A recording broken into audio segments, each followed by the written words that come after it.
I'm Dalton Barrett with News Radio WGNS, and here are your top stories in the Rutherford Roundup for Wednesday, January the 8th, 2025. The Smyrna Fire Department celebrated the dedication of Fire Hall Number 4, located at 5650 West Jefferson Pike, during a ceremony on Monday at 2 p.m. The new fire hall, beautifully illuminated against the winter night, symbolizes progress and preparedness for the growing Smyrna community. Fire Chief William Culberson, retiring after 35 years of service, was honored for his contributions. Chief Culberson, Smyrna's first full-time firefighter in 1989, reflects on his journey, inspired by his father and his grandfather, both former volunteer firefighters. Under his leadership, the department expanded from 12 volunteers to over 90 paid firefighters, serving a population that has grown to 58,000 residents. The community extends heartfelt gratitude for Chief Culberson for his legacy of compassion and dedication. Tennessee's entrepreneurial climate has seen significant decline, with the state ranking 39th in 2025, a sharp drop from 18th in 2024, according to a report by Simplify LLC. Study highlights include the top state, which was Washington at first, and Texas at second. Some challenges in Tennessee include the corporate tax rate at 6.5%, that's 27th in the rank, new business growth at negative 10.8%, that's 38th in the rank, consumer spending growth is at 2%, that's 29th in the rank, regional inflation at 22%, ranking 31st, job creation rate 15.75, 27th in the rank, and a net migration of educated workers 8,693, which ranks 9th. And as Tennessee navigates economic challenges, this report underscores the importance of fostering a supportive environment for entrepreneurs to thrive. A tragic car accident on December the 26th claimed the life of 20-year-old Keeson D. Robinson. The crash occurred on I-840 near the West Jefferson Pike interchange. Kelson Robinson was merging onto the westbound lanes when his vehicle crossed through the median into oncoming traffic. His Hyundai collided with a Dodge Ram pickup. Tennessee Highway Patrol has not yet determined the cause of the crash, but a GoFundMe account has been set up to support Keeson's family, and you can visit WGNSradio.com for details on how to contribute. Joshua Robb, age 43, was apprehended 49 days after a violent attack on his girlfriend at a residence on Dorothy Jordan Road. On November 18, 2024, Robb allegedly attacked his girlfriend with a hammer and struck her with a small safe and stomped on her while threatening to kill her. The victim escaped to a nearby church and survived the assault despite severe head injuries. Robb's criminal history include over 15 years of felony offenses, including multiple domestic assault charges, convictions for vehicular assault and drug possession in 2021 and 2018 respectively, and he was paroled in February of 2024, but violated parole by September. On January 6, U.S. Marshals Task Force, in coordination with local agencies, arrested Robb in Portland, Tennessee, and he faces charges of attempted second-degree murder, domestic assault, and parole violation.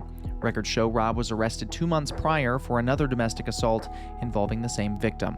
Authorities praised the collaborative efforts of the Sumner County agencies and U.S. Marshal Service in locating and arresting Robb. Joseph Ray Daniels, age 35, who was sentenced to life imprisonment for the 2018 killing of his 5-year-old autistic son, Joseph Clyde Daniels III, has filed an appeal. Daniels confessed to beating his son to death in 2021 after the child accidentally urinated on the bedroom floor. He was convicted of multiple charges, including second-degree murder, first-degree felony murder, aggravated child abuse, false reporting, and tampering with evidence. Despite his confession and the detailed statements about disposing of the body in a remote field, the child's remains were never found.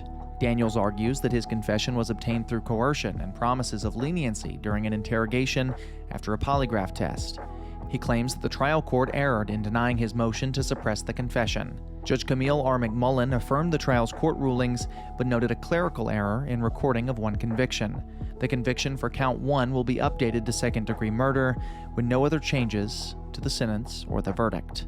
And a Saturday night shooting on January the 4th at the Walmart Supercenter on South Cumberland Street led to the arrest of 27-year-old Davin Roll. Roll allegedly opened fire inside the store during a confrontation.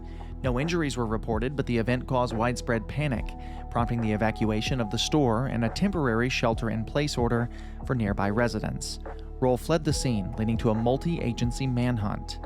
On January 7th, law enforcement located Roll at the Ironwood Apartments in Lebanon after a tip from a citizen. Roll was booked into the Wilson County Jail at 1:30 a.m. on charges of aggravated assault and reckless endangerment. The Lebanon Police Department expressed gratitude to the public for their assistance and praised the detectives and officers for their efforts. Following an investigation into the 2023 death of 5-year-old Turner Simpkins, special agents with the Tennessee Bureau of Investigation have arrested the child's father, Austin Gordon Simpkins. On July 23, 2023, Turner Simpkins was found deceased in his home on Poplar Ridge Road in Championsboro. The child died from chronic blunt force injuries and malnourishment, with the manner of death determined to be homicide. Prolonged child abuse was linked to the girlfriend of Austin Simpkins, with allegations that Simpkins neither reported nor intervened to stop the abuse. Simpkins, born June 13, 1995, faces 1 count of aggravated child neglect and 3 counts of child abuse and neglect or endangerment. He's being held in the Cheatham County Jail on a $500,000 bond. And the U.S. Department of Justice has amended its lawsuit against RealPage, a software company accused of artificially inflating rental prices to include 6 major leasing companies as co-defendants. RealPage allegedly used pricing algorithms and sensitive data sharing to reduce competition among landlords and increase rent prices. Landlords shared sensitive pricing data and coordinated rent strategies using RealPage's software. Practices include call-arounds to exchange rent and occupancy data, participation in RealPage hosted user groups, and direct communication about rent increases and concessions. Tennessee, a co-plaintiff in the lawsuit, joined in response to concerns about artificially inflated rents in cities across the state. Attorney General Jonathan Scametti emphasized the importance of protecting consumers and holding companies accountable. This case highlights a significant legal push to address rising housing costs and promote fair competition in the rental market. That's all for now. For updates on these and more local news stories, check out WGNSradio.com. You can also follow us on social media at News Radio WGNS on Facebook and X. I'm Dalton Barrett, and I'll talk to you later.